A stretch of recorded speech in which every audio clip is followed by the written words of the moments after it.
This module was about getting hands-on practical experience during our lectures and equipment induction sessions over the past few months. I'm primarily focused on two specialisms, the main one being cinematography, as I want to work with directors of photography and actually film the scenes in Hollywood movies.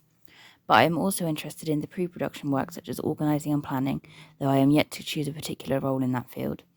However, over the course of the past few months, I have decided that I am less keen to pursue a career in editing and post-production. Over the summer break, I was fortunate enough to complete a wide range of work experience, including a couple of private commissions. One was to film a nursery school sports day, and another was to create an introductory video for a newly opened spa retreat.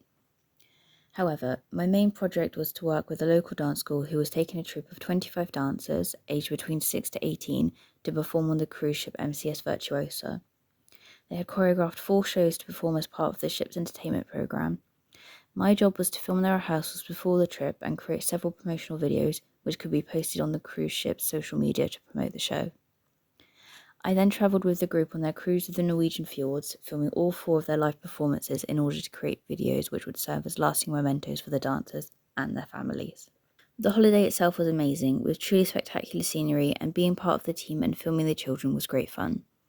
As the cruise was at the end of August, the editing of these 4 live performances spilled into the start of this academic term. I had a phenomenal amount of footage to sift through, as I not only had my own material, but I was also given footage by various parents who had covered different aspects of the stage. Not all of it was usable. Blending in the different angles from the various contributors, trying to match up with the audio, and also trying to keep as many performers in the shots as possible so as not to show any favouritism or omit any children, was a logistical nightmare and very time consuming. I managed to finish compiling the 4 videos just in time for the troupe's post-cruise party at the start of October, so that they could show them as part of the celebrations. Further complications came when I tried to upload the footage to my YouTube channel after that initial screening. Initially, it was rejected due to possible copyright infringements relating to the music used, but I was able to dispute this claim as it was personal footage of a dance company's live show, and the footage is now proudly displayed on my YouTube channel, showcasing the children's talent and my ability to edit various pieces of footage together. It might also explain why I have gone off editing as a possible career. During the summer, I also started work on a short film directed and written by a fellow BFI alumni who I have worked with before. She asked me to assist with the filming and gave me the role of focus puller. We managed 2 filming days whilst I was still at home, but I did have to return home one weekend after the start of term to complete the filming schedule. This was a really fun experience as I hadn't been this hands-on on a film set in a while. The screening is due to be held at a venue in Somerset on the 31st of January 2026, and I can't wait to see the finished project. This was the other module project that I was working on simultaneously to this one. For this, I had to create a 3 to 6 minute short film, do a PDF of evidence, and a 1,000-word essay. I did it as a solo project, and my intention had been to write a romantic drama, film it in one shot, and show it in black and white. The majority of the process went really well, with planning and pre-production going smoothly, and the filming day was really positive with 2 fantastic actors. However, unfortunately, editing did not go well at all. Firstly, I found that the footage was incompatible with my editing software of choice, so I had to change to Premiere Pro, which I was less familiar with. Also, somehow, the visuals had been filmed in a different frame rate, so the speed didn't match up to the sound that we had recorded. And then, when trying to stabilise the image, it took hours, mainly due to the clip being a nearly 4-minute shot. Unfortunately, after many failed attempts and the deadline due, I had to submit a version of the project without it being stabilised, which was extremely disappointing.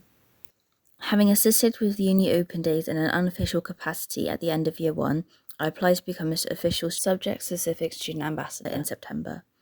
I now help out on open days, showing prospective students and their families around the department and answering their questions, as well as attending meetings with fellow students and lecturers. At the beginning of the year, I volunteered to help out with a few events being held for the first-year students. This included the annual Shit Student Films with the freshers on my course, and then helping to film an acting workshop with some first-year students on the acting course. It was very exciting to collaborate across cohorts and departments and to see what the next year group could achieve. This was a departmental field trip where I joined a group of my course mates and lecturers to travel to Poland to participate in the International Camera Marsh Film Festival 2025. During the week-long event, I attended multiple film screenings and seminars, seen work produced by famous professionals from many different countries, and got the chance to try out loads of new cameras and lenses. My favourite films that I saw were Nuremberg, Truth and Treason, and The Late Shift. One film I watched, which was about the war, was really powerful, but I found it quite disturbing and upsetting.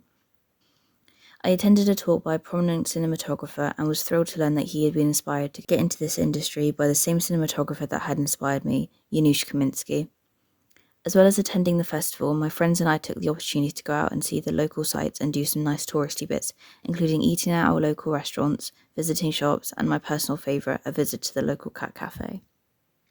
I have been in contact with a professional award-winning filmmaker over the last year in the hope of doing some work experience with him on one of his projects. He has been really supportive and encouraging, but unfortunately he was unable to give me any tangible work experience over the summer vacation. However, I was thrilled when he emailed me a month ago offering me a day on the set of his current project. Unfortunately, it clashed with my being in Poland for Camerimage, so I had to decline the offer. I was gutted, but I'm hopeful for another chance to work with him soon.